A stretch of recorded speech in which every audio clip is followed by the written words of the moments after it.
Welcome to Our Girl Relationships. We talk about the problems people face in their day-to-day lives. Let's start with the video.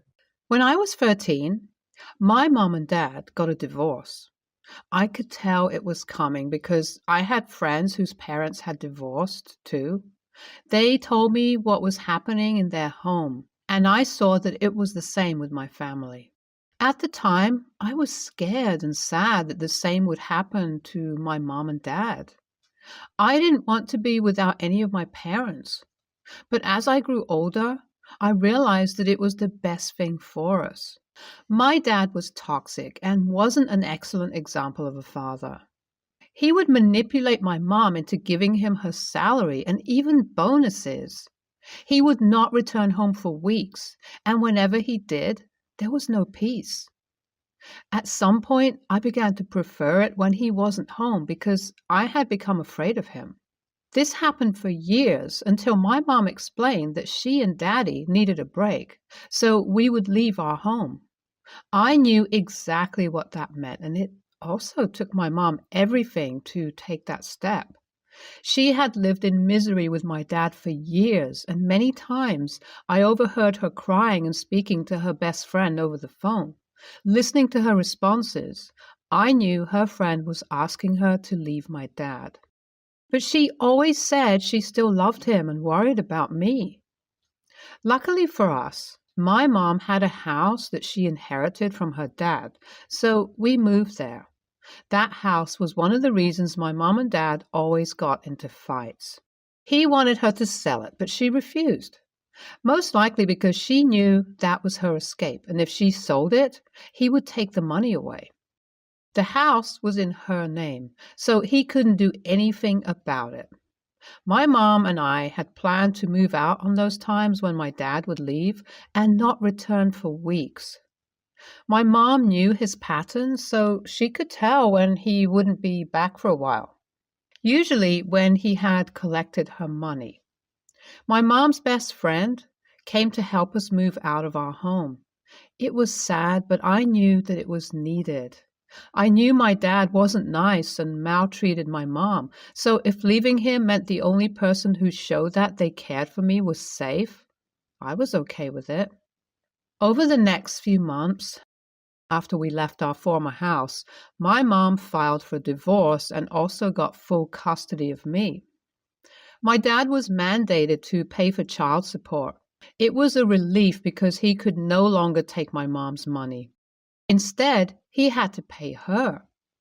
Slowly, my mom started to be herself again. She was smiling more and was present for most of my school activities. My mom met my stepdad at a gym, and he was a lovely person. Even before they married, he treated my mom like a queen, which I loved. He would call me his princess. He was more than my dad ever was to me. The only issue was that he had a daughter and we didn't get along.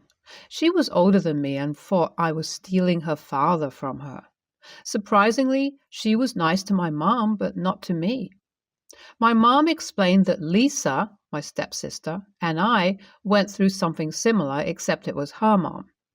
That made me understand why she would accept my mom, but think I was taking her father away. I decided that I would love her until she could love me back. It's been many years now, and that still hasn't happened. So I have come to terms with it. I dated very intentionally because I wanted to marry a man like my stepdad, not my biological father. As I dated different men, I figured out how to catch those red flags before we got in too deep. I didn't want to make a mistake in my marriage and spend the rest of my life regretting it. I did a fine job because my fiancé is all I ever imagined and wished for. He was caring and attentive. He was confident and not threatened by the fact that I was making waves in my career. Above all, he loved God, which is the most important for me. We got engaged 9 months ago and our wedding is in 2 days. I'm so excited. I can't wait to start a life with him and have his cute babies. I plus him equals fine. My stepsister still hates me, but now she tries to hide it when everyone is around.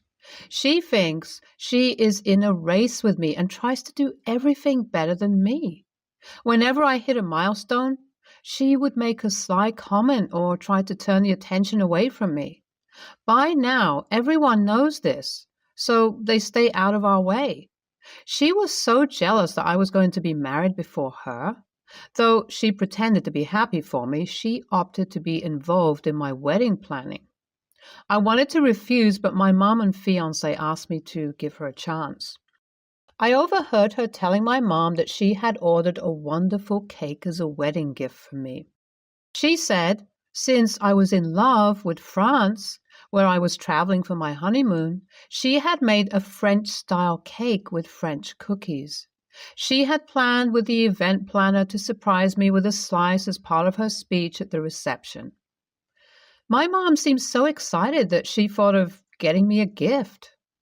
I immediately knew that that was not a gift, but her ploy to turn my wedding into a disaster. I have severe almond allergies, and I landed in the hospital the last time there was cross-contamination. Because of this, I don't eat desserts that my immediate family member or I didn't order. I can't trust anyone else to remember it. Notice how she coined her sentences to seem so innocent and harmless, with the whole French-style cake and French cookies. Who doesn't know that French cookies are macaroons and contain almond flour? This is why she didn't mention the word macaroons, else my mom would have picked it immediately. My mom was unsuspecting because she knew my stepsister was very aware of my allergies. So she didn't expect her to purposefully order something that would harm me. She even went a step further to make it look like a sweet gesture so that I get served something poisonous to my body during her speech. The worst part is that she had also planned her escape by telling my mom. If anything happened to me, she would say she told my mom approved of it and she didn't realize macaroons were made with almond flour. I will confront her at our rehearsal dinner today. I can't wait to see her face when I finish my plan. The rehearsal dinner was excellent. When it was time for the toast, I got everyone's attention and asked for a slice of cake for my stepsister. She seemed a little nervous, and rightly so. I told everyone that I always wanted to have a sibling, and when my stepdad and mom got together, one of the first questions I asked was if he had a child I could play with. I was so excited to hear that he had a daughter and she was older than me. I thought I had found someone I could look up to. I was surprised that she wasn't as excited to see me when we met. I thought her attitude would wear off because my mom told me she needed more time to adjust. I waited for her, but she never came along. At this time, my fiancé was looking at me, trying to stop me or figure out what I was doing. I continued telling everyone that I wished things were different. I wished my stepsister didn't see me as a competition. I wished she would love me, and even now I still do. I told everyone that my stepsister, who was supposed to look out for me, planned to harm me on my wedding day. She was the only culprit because everyone else she had planned with was unsuspecting. I told them I overheard her telling my mom she would get me a cake for my wedding as a gift. My mom was excited, of course, because it was a miracle coming from her. She didn't realize that by French cookies, she meant macaroons, which I couldn't eat. My stepsister is very much aware that I am allergic to almonds and a few other nuts. If there was something my stepsister couldn't do, was to lie. She wasn't good at it, so she couldn't deny that I was not speaking the truth. Our dad was so disappointed that he expressed it openly. He told her that he had warned her severely to change her mind towards me. He said he could not recognize the sweet little girl he had raised. He told her I was done waiting for her to come around, so she wasn't invited to my wedding or anything else related to me. As far as I was concerned, I didn't have a sister. There was an uproar. It was a disaster because everyone was talking at the same time. My fiancé came to calm me down. He knew that what I had just done was very hard for me because I wasn't the person to cut people off. My family tried to change my mind, but I was resolute. What was done was done. I knew this broke my stepdad's heart, but he would have to overcome it. For so many years, I had waited for her to see me as her sister, not her enemy. And now I was done. My stepsister walked out on everyone without an apology. Not like I expected one. Good riddance. NTA, your sister needs to see a therapist. She is probably dealing with damages from her childhood. It's good that you ban her from your wedding and anything that concerns you until she comes back to her senses. You still have to be extra careful in case she tries to do something to hurt you again. NTA, your mom was careless. She was blinded by her need to have your stepsister love you. She should have known that French cookies were macaroons, especially if your stepsister has never been thoughtful towards you before. Your mom should have suspected something because people don't change overnight. YTA, you could have been more patient and used the opportunity of the rehearsal dinner to let her know that you love her unconditionally. You had a chance to win her, but you chose something else. I believe that you can still make it right if you wish. For some background, my dad was not exactly the most giving or caring husband in the world. My dad never gave Mom any surprises or any presents or anything like that. When it came to her birthdays, he did the absolute minimum amount of work for them. When it came to her 50th birthday, Mom raised her expectations, it being a milestone birthday. She kept asking Dad over and over again, apparently I didn't witness this myself as I was at school, if he was going to throw a party or take her somewhere, to which Dad would always answer, "You'll see." But of course, he did basically nothing. He did not throw any party. Mom spent the entire evening of her 50th in tears because nothing happened following her partyless lunch at a restaurant. I am not sure Mom ever forgave Dad for this one. Their marriage was extremely rocky in later years anyway, so when they loudly fought about just about anything and everything, I just used to put loud music on to drown it out.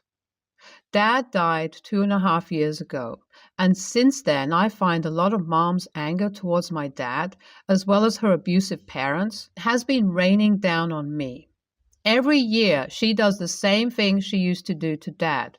Say, "Are you throwing me a surprise party this year? Are you taking me someplace?" etc., etc. Like that expectation is on me now. Every time, this inevitably leads to her crying about her 50th birthday again. But here's the thing. She now seems to be bearing a grudge against me for it. You didn't do anything.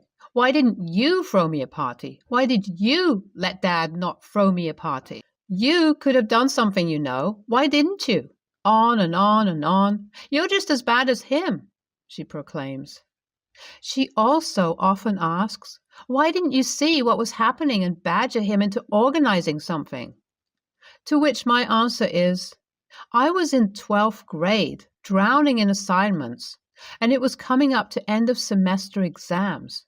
At the time, the school was really stressful and I was borderline flunking 2 classes from being unable to keep up with the workload.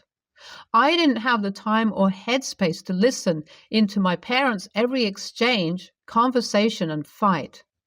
But of course, she doesn't accept this as an answer and says that's no excuse.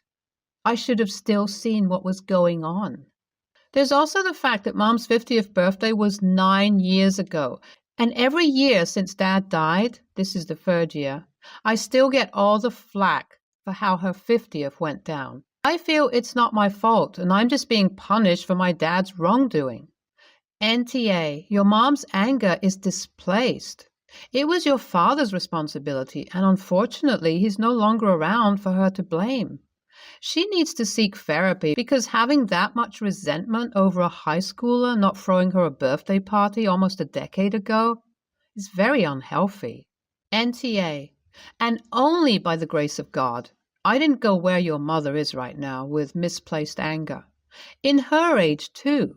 So anyway, while she's going off on you, you have literally nothing to lose by saying, Ma, I was a kid. That's why. My childhood was a misery because of all your fighting. I'm sorry you married an a-hole, but I had no say at the time. It'll feel like an out-of-body experience as these difficult words pass through, but let them. And if your mother reacts badly, take it up again in a few days, weeks, or months. She'll back off. She's dealing with a lot, so be loving, but it's not on you to heal her. You can't. NTA, your mom has reached an age where she's looking back at her life and it sounds like she has a lot of regrets, likely about her marriage. Without your dad to blame, she's taking it out on you, which isn't fair. Since you already reminded her of your age, place in life at the time, I think you should shut down the discussion every time she brings it up and suggest every time that she gets into therapy. It's not normal or healthy to obsess over it for 9 years. If she's not happy, she needs to learn how to make herself happy and not put the responsibility for her happiness on you. Therapy may be able to help her get there.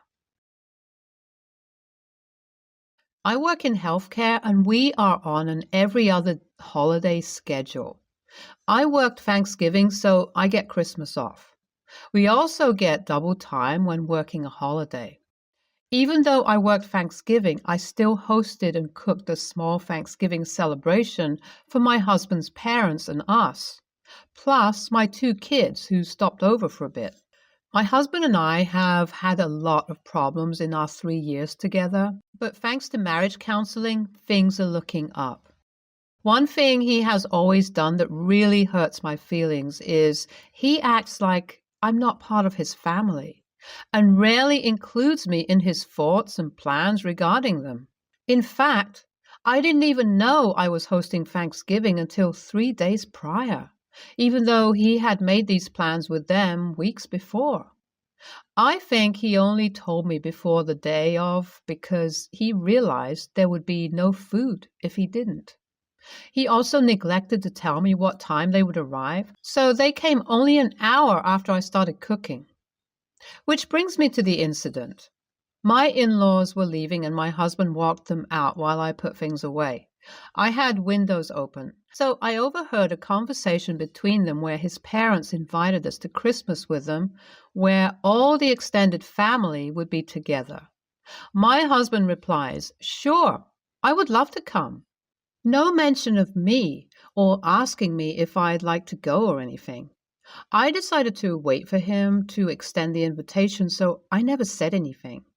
And neither did he.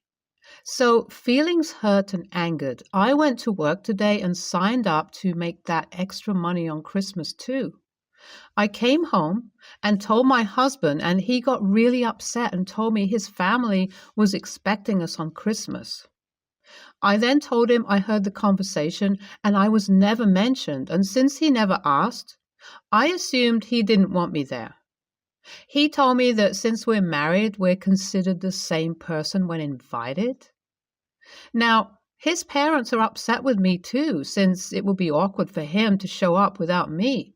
So he's thinking about not going. My friends think I finally did the right thing and stopped waiting for him to include me in his family. So, AITA? A quick edit, as I've seen it was brought up often. My 16-year-old son still lives with us. He recently connected with family on his father's side and asked to spend Thanksgiving with them. I have no family of my own, so I was thrilled for this. He still stopped over with my daughter, who is 18 and recently moved out on her own and spending Thanksgiving with her boyfriend for a while. He also wants to spend Christmas Day with them, and my daughter will be on a vacation with friends. So I have not lost custody. There are other explanations than that. My husband is also professionally diagnosed autistic, but besides some counseling as a child, has never had professional treatment for it. He starts therapy in 1 week. It is all new to me as well, as I just found out. I wondered before, though, due to signs being there. So I have not learned yet how to best deal with this. ESH. Your husband sounds exhausting. The fact that he doesn't communicate plans with you, especially when he expects you to cook or buy gifts or show up to something, is both rude and weird. The fact that you would decide to work on a big holiday without discussing it first is also weird. Has communication come up in your marriage counseling? If not, it's time for you to bring it up. The two of you will absolutely not last if you can't tell each other simple things like what you're doing for Christmas. NTA, you work in healthcare. That's all he needs to say to explain your absence. As for what happened at Thanksgiving, you should have wished him well, making dinner, and reminded him you were working. Tell him he needs to consult with you before you can be committed to an activity. Until you are consulted, you are not going to go. And if you make another commitment because he did not consult you, then too bad. You and he are not one person. He does not speak for you. Time to call your marriage counselor. You two need more practice communicating. NTA, I don't understand.